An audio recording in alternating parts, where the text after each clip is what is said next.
Not bad. How are you? What's this? Good to see you. It's a hot day, isn't it, today? It is warm. It is warm, isn't it? Yeah, you normally have a good cross ventilation in your house. Yeah, well, it depends on how hot it is. Yeah.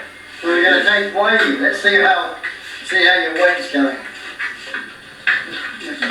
I've been trying to... The guy on the right is Sagir Parkar. No, that's The it. guy on the left is Nigel Lewin. Where are we at? And this was recorded in early 2014, 67.6. 10 years ago. Well, it's still increasing and I can't afford I actually losing that nothing. Yeah, there could also be a difference of a glass of water. No, but what I'm saying is that the injection, you know, Sagir, that these injections shorten your life. It has been established that I have a high risk of diabetes. But I told you about my cousin, I told you about my grandmother, my aunt as well, right? Insulin-dependent diabetes. Why don't you do a blood test? No, it's not a matter of these injections increase your long-term risk of diabetes. There's no doubt about that whatsoever. I'm not denying that. All I'm asking is... I don't want to wait until I get diabetes. Yeah, but... Before you guys decide that these injections are harmful to my health. Yeah, but it's not about waiting for you to get diabetes. It's about having regular checks. So if we do blood tests, say, every 6 months, perhaps we could identify it earlier. I don't want you to identify me having diabetes when the injections have caused the diabetes. What I'm telling you is that I'm advising you that I have a very strong family history of diabetes, having looked at the prescribing information for this injection. It increases your risk of diabetes. In the long term, yes, a precipitation. It does. Right. Now, the other thing is that it sterilizes me. Now, I don't know how you'd feel about being given an injection that stops you from ejaculating, but most men don't like that. That's true. Right. And what I'm saying is, what is the benefit? You told me yourself that you hope that I'm going to stop believing that my father was involved with the Tamil Tigers by injecting me. I have thought that my father was involved with the Tamil Tigers since 1984 when I read his first book. What was the book about? It was about, it was called Human Rights Violations in Sri Lanka. That was his first book that he wrote. And since then, he has been flown around the world to speak on behalf of the humanists. Right? Now, this is a simple fact. Right? It's a simple fact that he, if you look on the internet, you can see his publications where he explains that the Tamil Tigers are not terrorists, they're freedom fighters, where he says that the motive for suicide bombers is an act of desperation amongst Tamil children, right? Rather than saying it was a cynically and carefully constructed suicide cult. That's what the Tamil Tigers were. They created a cult of suicide around the leadership of the Tigers. It was not some sort of spontaneous act of desperation by Tamil children to blow themselves up. Right? That is what my father has said over and over again in speeches. He has published it, he's written it down. I can show you print-offs of where he says this. Yeah, you mentioned it. Right? He also says, for example, there was a big concern about child soldiers and the use of child soldiers by the Tamil Tigers. My father stands up on a podium and shouts that the number of children being recruited by the Sri Lankan government is far greater. Well, that's rubbish. There are no children being recruited to the Sri Lankan army. Right? So, Yeah, the state army wouldn't. children, right? So what I'm saying is, like this week, I watched a documentary that was produced from Sri Lanka, that was talking about an event that happened right towards the end of the war. In April 2009. The war ended in May 2009. But in April, the Tamil Tigers surrounded a Catholic church, a small church, where there were hundreds of people sheltering and hiding from the Tamil Tigers, children, because they were scared that they were going to be abducted by the Tamil Tigers and forced to fight. And what the Tamil Tigers did is they surrounded the church in their heavy vehicles and basically went into the church, fired at the roof, pushed the priest aside, grabbed the children, started loading them into trucks. Right?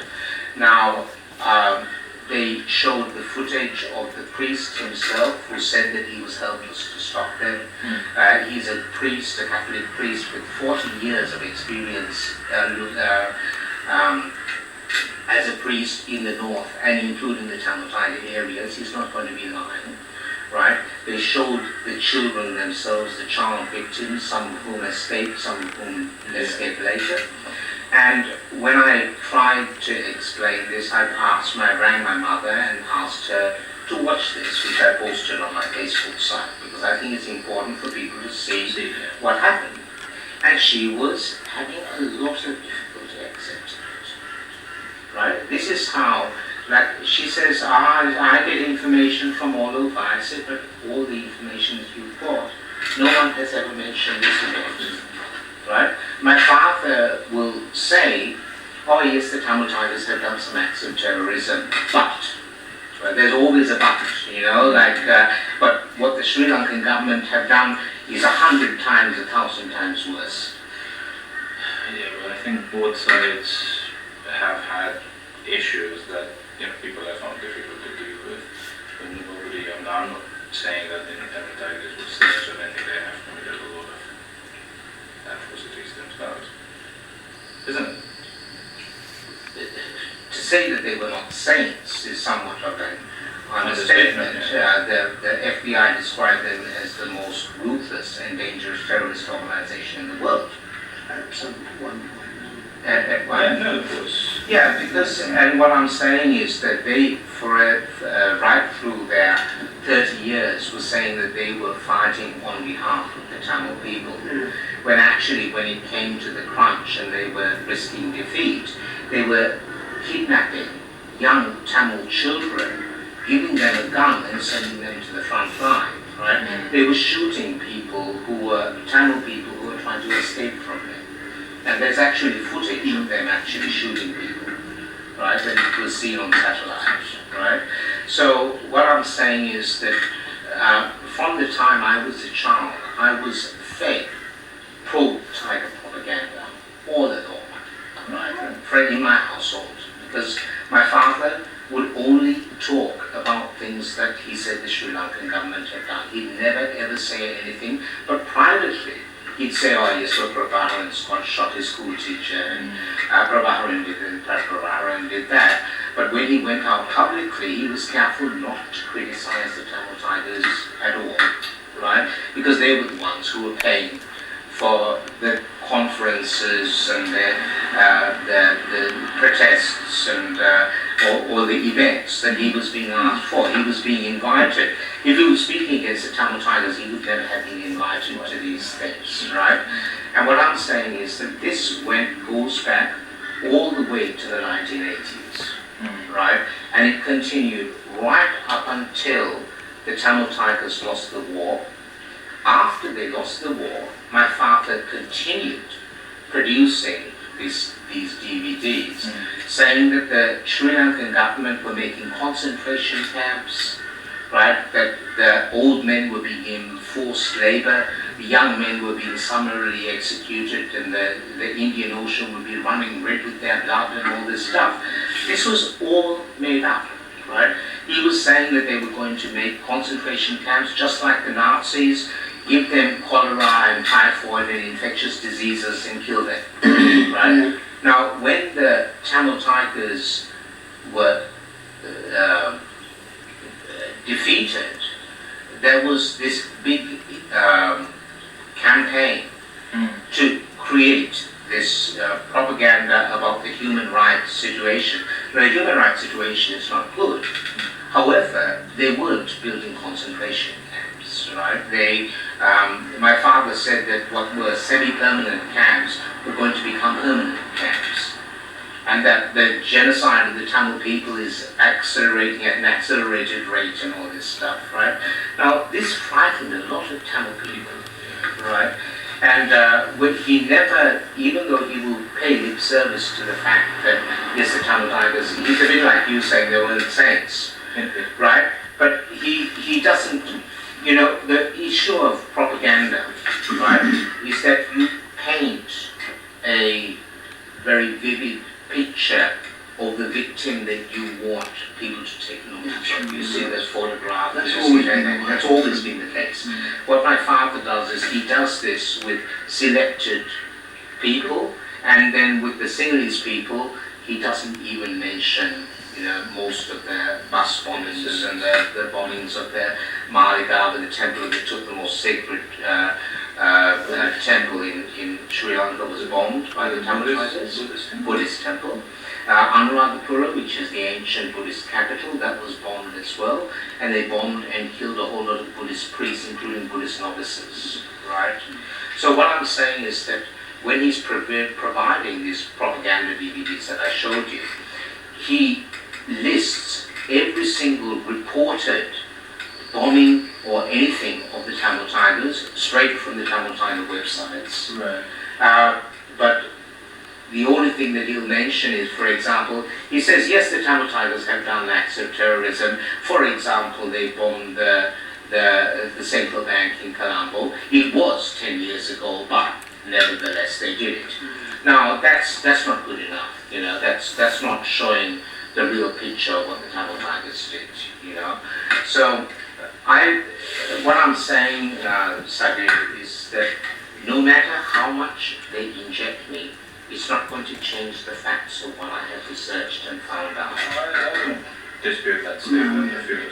Right, okay. So, but what I'm saying is that for 20 years, the hospital system, and I'm talking about the system in Melbourne and in Brisbane, have said that me saying that my father was involved with a terrorist group was a sign of schizophrenia. Right, they said that in no uncertain terms. I've got documentation where they've written it down. Right, okay. And I'm saying that is not a reasonable conclusion to make. And I'm just asking the hospital to look at the, I've got lots of evidence of this. I'll show you a few of it, right? But I've got piles of documentation, because once I was doubted, I made it my business to try and find evidence to substantiate what I was saying, right? And I've paid a very big price for this idea. Fighting against the Tamil Tigers in Australia has not been easy, because all my family members were either indifferent to it or on the side of the Tigers. Right? I didn't have anyone who was fighting with me against the Tigers. So about your mom, I thought she was not at all supportive towards you? No. My mother is supportive towards me, provided personal. Not towards the political thing. Not at all. Yeah. So basically, and it's not even, when it comes to the personal thing, if it comes to a matter of loyalty to my father or loyalty to me, she will understandably pick my father every time. Right? It's the same with my sister. If there's a fight between my sister and myself, my mother is likely to believe what my sister says and not believe what I say. Right?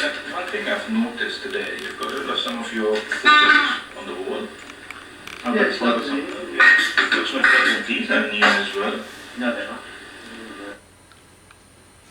Changing the topic, huh? Changing the topic.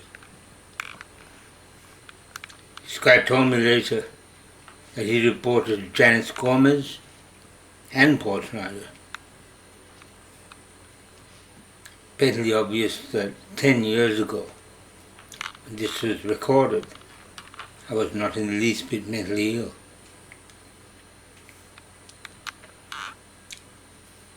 I never have been.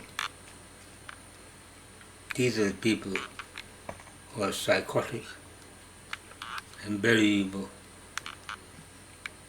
It's the poison in the box. Johnson Silag, Belgian drug company. Pre-filled syringes made in Poland for an American company called SMP. Standard Motor Products. Absolutely outrageous. I'm so angry about this. That's why I can't talk properly anymore.